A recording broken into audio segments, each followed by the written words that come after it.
혼란의 법칙. 19. 혼란의 법칙을 결코 이해할 수는 없어도 빛으로 가져갈 수는 있다. 혼란의 법칙은 의미가 없으며 따라서 이성의 영역 밖에 있다. 하지만 그것은 이성과 진리를 가로막는 장애물인 것처럼 보인다. 그렇다면 혼란의 법칙을 찬찬히 바라보자. 그럼으로써 우리는 그 너머를 보고 그것이 주장하는 바가 아니라 그것을 있는 그대로 이해할 수 있게 된다. 그 법칙이 과연 무엇을 위한 것인지 이해하는 것은 아주 중요하다. 그것의 목적은 진리를 무의미하게 만들고 공격하는 것이기 때문이다. 이것이 바로 내가 만든 세상을 좌우하는 법칙이다. 하지만 그것은 아무것도 지배하지 않으며 따라서 깰 필요가 없다. 그 법칙을 단지 바라보기만 하면 그 너머로 가게 된다. 21번째 혼란의 법칙은 진리는 각자에게 다르다는 것이다. 다른 모든 원리들처럼 이 법칙도 사람들은 각자 분리되어 있고 서로를 떼어놓는 다른 사고체계를 가졌다고 주장한다. 이 원리는 환상의 위계가 있다는 믿음, 즉 어떤 환상은 더 가치가 있기에 참이라는 믿음에서 도출된다. 각자는 스스로 이것을 확립하며 다른 사람이 가치 있게 여기는 것을 공격함으로써 그 믿음을 참인 것으로 만든다. 그리고 이것은 정당화된다. 왜냐하면 그 가치들이 다르고 그 가치들을 가진 자들이 같지 않아 보이며 따라서 적으로 보이기 때문이다. 21. 이것이 기적의 첫 번째 원리를 어떻게 방해하는 듯이 보이는지 생각해보라. 이것은 환상들 사이에 진리의 등급을 확립하여 어떤 환상은 다른 환상보다 더 극복하기 어려워 보이게 만든다. 내가 만약 환상들은 모두 똑같으며 똑같이 참이 아님을 깨닫는다면 기적이 모든 환상에 적용된다는 것을 쉽게 이해할 수 있다. 잘못들이 그 종류와 상관없이 교정될 수 있는 이유는 그것들이 참이 아니기 때문이다. 잘못들을 서로에게 가져가지 말고 진리로 가져오면 그것들은 그저 사라져버린다. 무의 어떤 부분이 다른 부분보다 진리에 더 잘 저항할 수는 없다. 22. 죄를 숭배하는 자라면 누구나 소중히 여기는 두 번째 혼란의 법칙은 각 사람은 죄를 지을 수밖에 없으며 따라서 공격받고 죽어 마땅하다는 것이다.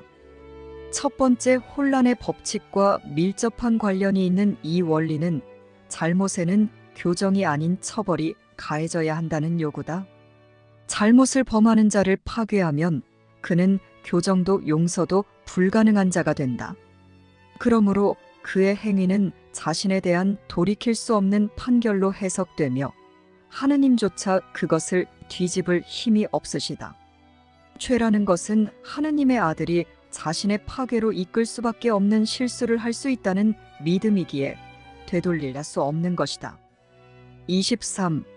이것이 아버지와 아들의 관계에 어떤 영향을 미치는 것 같은지 생각해보라. 이제 그들은 결코 다시 하나가 될 수 없는 듯이 보인다. 왜냐하면 한쪽은 항상 다른 한쪽에 의해 정죄받아야 하기 때문이다. 이제 그들은 정녕 다르며 서로에게 적이다.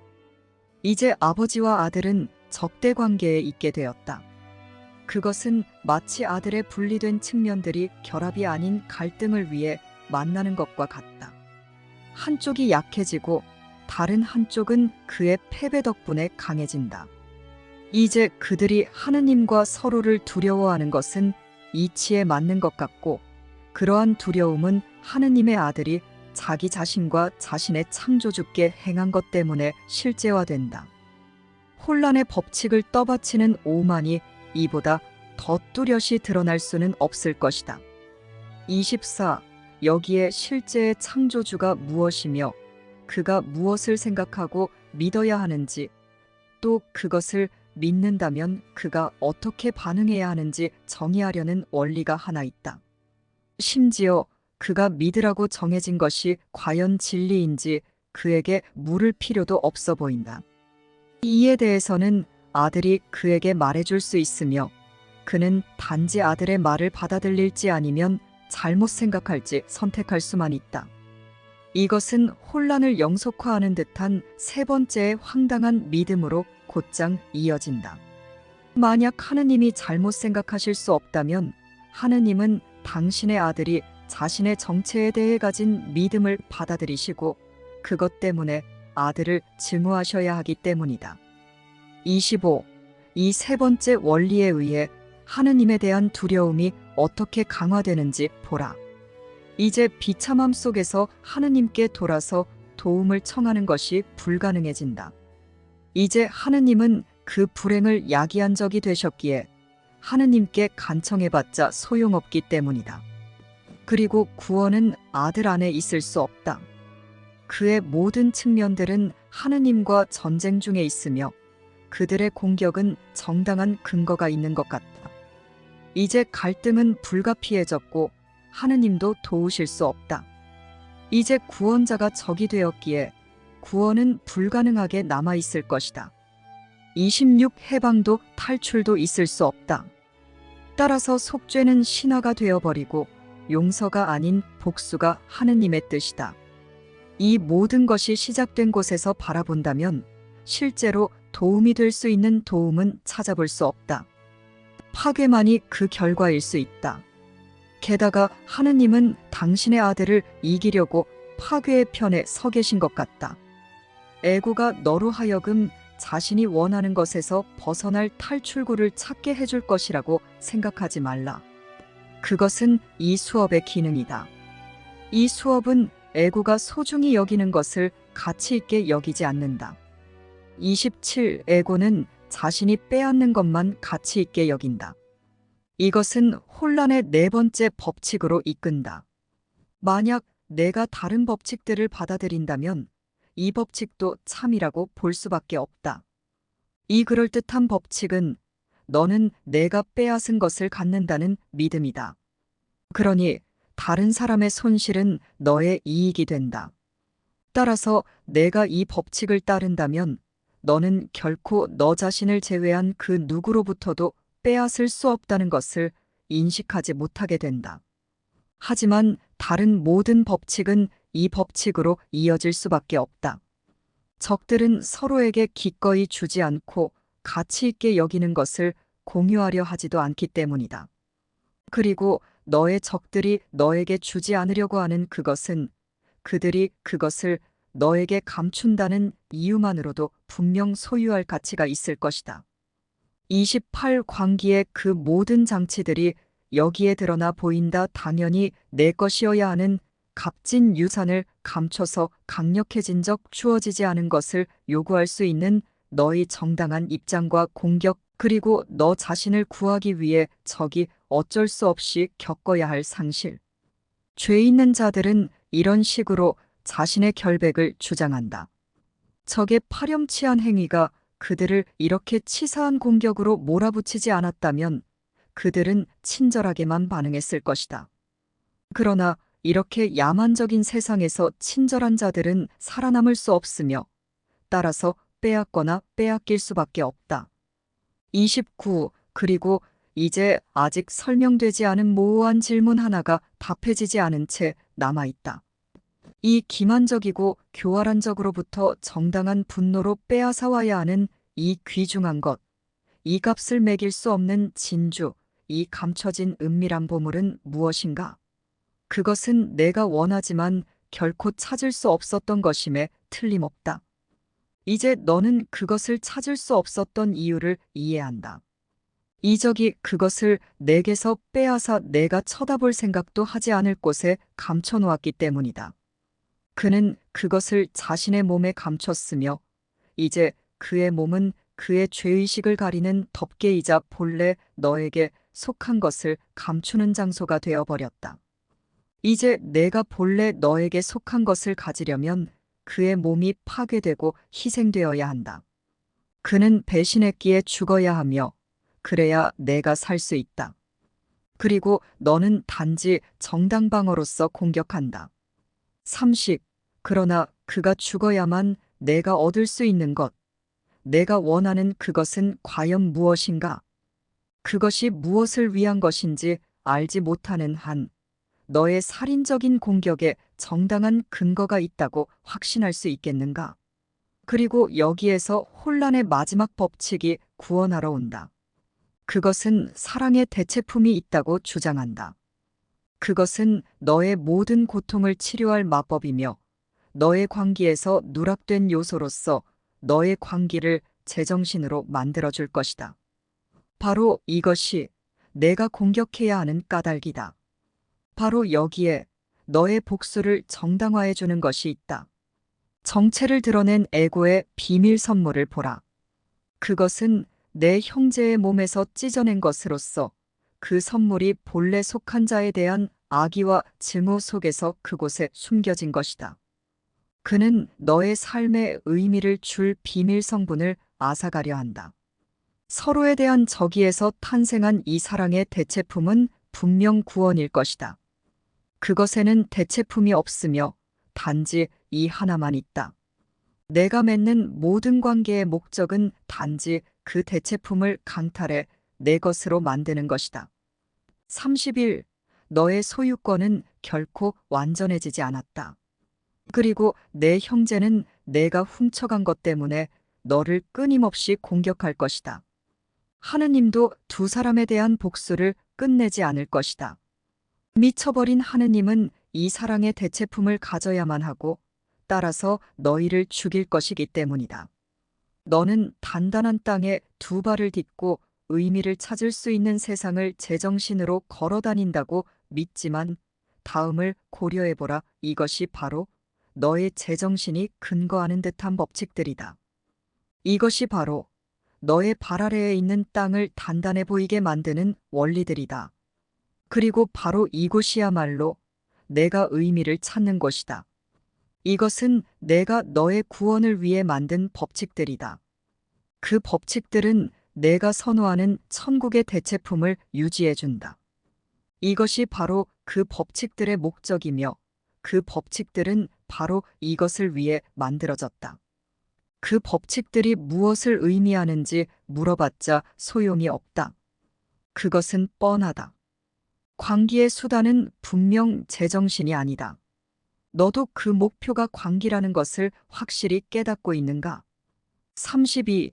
그 누구도 광기를 원하지 않으며 이것이 광기의 정체임을 본 자라면 그 누구도 자신의 광기에 집착하지 않을 것이다. 광기를 보호해주는 것은 바로 광기가 참이라는 믿음이다. 진리의 자리를 차지하는 것이야말로 정신 이상의 기능이다. 정신 이상을 믿기 위해서는 그것을 진리라고 보아야 한다. 정신 이상이 진리라면 정신 이상의 반대로서 전에 진리였던 것이 이제는 광기가 되어야 한다. 광기를 제정신으로, 환상을 진리로, 공격을 친절로, 증오를 사랑으로, 살인을 축복으로 완전히 뒤집는 이러한 역전이야말로 혼란의 법칙들이 섬기는 목표다. 이러한 수단들로 인해 하느님의 법칙은 완전히 역전되어 보인다. 여기서 죄의 법칙이 사랑을 포로로 잡아두고 반면에 죄는 풀어주는 듯이 보인다. 33. 그러나 이런 것들은 혼란의 목표처럼 보이지 않는다. 그것들은 엄청난 역전으로 인해 질서의 법칙처럼 보이기 때문이다. 어찌 그렇지 않을 수 있겠는가? 혼란은 무법 상태로서 그 안에는 어떤 법칙도 없다. 혼란을 믿으려면 혼란의 그럴듯한 법칙들을 실제라고 지각해야 한다. 그 법칙들의 목표인 광기를 제정신이라고 보아야 한다. 그리고 잿빛 입술과 보지 못하는 눈을 가진 바라보기에도 끔찍한 두려움이 사랑의 왕좌에 등극한다. 그것은 사랑에 죽어가는 정복자, 사랑의 대체품, 구원으로부터의 구원자다. 두려움의 법칙들이야말로 죽음을 얼마나 사랑스러워 보이게 만드는지 사랑의 왕좌에 앉은 영웅에게 감사하라. 그는 두려움과 죽음을 위해 하느님의 아들을 구했다. 34. 하지만 도대체 이러한 법칙들을 어떻게 믿게 되는가? 그것을 가능케 하는 이상한 장치가 있다. 그 장치는 낯설지도 않다. 우리는 전에 그 장치가 어떻게 해서 작동하는 것처럼 보이게 되었는지 여러 번 살펴보았다. 그 장치는 진리 안에서는 기능하지 않지만 그림자만이 주된 역할을 하는 꿈속에서는 아주 강력해 보인다. 모든 혼란의 법칙은 형식을 강조하고 내용을 무시하기 위한 믿음을 강요할 수밖에 없다. 그 법칙들 가운데 단 하나라도 참이라고 여기는 자는 그것이 주장하는 내용을 보지 않는다. 그것이 취하는 형식 중에 어떤 것은 의미 있어 보이지만 단지 그것뿐이다. 35. 어떻게 특정 형식의 살인이 죽음을 의미하지 않을 수 있겠는가? 과연 어떤 형식의 공격이 사랑일 수 있는가? 과연 어떤 형식의 정죄가 축복인가? 그 누가 자신의 구원자를 무력하게 만들면서 구원을 발견하는가? 그에 대한 공격의 형식이 너를 속이도록 허용하지 말라. 너는 그를 해치려고 하면서도 구원받을 수는 없다. 그 누가 자기 자신을 공격함으로써 공격으로부터의 안전을 발견할 수 있겠는가? 이런 관계가 무슨 형식을 취하는지가 어떻게 중요할 수 있겠는가? 그것은 자신이 구하고 싶어 한다고 말하는 대상을 정죄함으로써 스스로를 무효화하는 판단이다. 관계가 내 눈에 사랑스러워 보이는 형식을 취하더라도 속지 말라. 너의 파괴의 골모라는 것은 너의 친구가 아니다. 36. 너는 이런 무분별한 법칙들을 믿지도 않고 그에 따라 행하지도 않는다고 주장하면서 그 말이 사실이라고 생각한다. 그리고 내가 그 법칙들이 말하는 내용을 자세히 살펴본다면 그것을 믿을 수 없을 것이다. 형제들이여, 너희는 정녕 그 법칙들을 믿는다. 왜냐하면 이러한 내용을 가진 법칙들이 취하는 형식을 너희가 달리 어떻게 지각할 수 있겠는가? 그중 어떤 형식이 지속될 수 있는 것인가? 하지만 너희는 그 법칙들을 그것들이 취하는 형식 때문에 믿으며 그 내용은 알아보지 못한다. 그 내용은 결코 변하지 않는다. 해골의 장밋빛 입술을 그리고 멋진 옷을 입히고 어루만지고 애지중지한다고 해서 해골을 살려낼 수 있겠는가? 너는 내가 살아있다는 환상에 만족할 수 있겠는가? 37. 천국 바깥에는 생명이 없다. 생명은 분명 하느님이 생명을 창조하신 바로 그곳에 있을 것이다. 천국과 떨어진 어떤 상태에서도 생명은 환상이다. 그것은 잘해봤자 생명처럼 보이고 최악의 경우 죽음처럼 보인다. 하지만 그 둘은 모두 생명이 아닌 것에 대한 판단으로서 부정확하고 의미가 결여되어 있다는 점에서 똑같다. 천국에 없는 생명은 불가능하다. 그리고 천국에 있지 않은 것은 어디에도 없다. 천국 바깥에는 환상들의 갈등만 있다. 그러한 갈등은 무분별하고 불가능하며 모든 이성 너머에 있지만 천국을 가로막는 영원한 장애물이라고 지각된다. 환상들은 단지 형식일 뿐이다. 그 내용은 결코 참이 아니다. 38. 혼란의 법칙은 모든 환상을 지배한다. 환상의 형식들은 갈등하며 그럼으로써 어떤 환상에 다른 환상들보다 더 높은 가치를 두는 것이 가능해 보이게 만든다. 하지만 각 환상은 다른 환상들과 마찬가지로 확실하게 혼란의 법칙이 질서의 법칙이라는 믿음에 의존한다. 각 환상은 혼란의 법칙을 철저히 떠받치며 그것이 참이라는 확실한 증거를 제공한다. 공격의 형식이 겉보기에 더 부드러워 보인다고 해서 그것의 증언이나 결과가 덜 확실한 것은 아니다. 환상은 그 형식 때문이 아니라 그것이 함축하는 믿음 때문에 두려움을 불러올 것이 확실하다. 사랑에 대한 믿음의 결핍은 그것이 취하는 형식과는 상관없이 혼란을 실제라고 입증한다. 39. 죄에 대한 믿음에서는 혼란에 대한 믿음이 나올 수밖에 없다. 왜냐하면 그것이 논리적인 귀결, 질서정연한 생각의 타당한 단계로 보이기 때문이다. 혼란에 이르는 단계들은 실로 출발점으로부터 깔끔하게 도출된다. 각 단계는 진리의 역전이 진행되는 과정에서 각기 다른 형식으로서 진리에서 멀어져 한층 더 깊은 공포로 가도록 이끈다. 한 단계가 다른 단계보다 더 작다고 생각하지 말고 어느 한 단계에서 돌아오는 것이 더 쉽다고 생각하지도 말라. 각 단계에 천국으로부터의 하강 전체가 놓여 있다. 그리고 너의 생각은 그것이 시작된 바로 그곳에서 끝나야 한다. 40 형제들이여, 지옥으로 하강하는 과정에서 단 한 계단도 내려가지 말라. 내가 만약 한 단계를 취한다면 나머지 단계들도 있는 그대로 인식하지 못하게 될 것이다. 그리고 나머지 단계들은 반드시 뒤따라올 것이다. 어떤 형식으로 공격을 하든 너는 이미 천국에서 멀어지는 비틀린 계단에 발을 올려놓은 것이다. 하지만 그 어떤 순간에도 이 모든 것을 무효화하는 것이 가능하다. 내가 선택한 것이 천국으로 가는 계단인지 지옥으로 가는 길인지 어떻게 알 수 있겠는가? 그것은 아주 쉽다. 너는 어떻게 느끼는가? 너는 평화를 자각하는가? 내가 어떤 길을 가는지 확신하는가? 천국이라는 목표에 도달할 수 있다고 확신하는가? 그것이 아니라면 너는 혼자 걷고 있는 것이다. 그렇다면 너의 친구에게 너와 함께 걸어가면서 목표점에 대한 확신을 달라고 요청하라.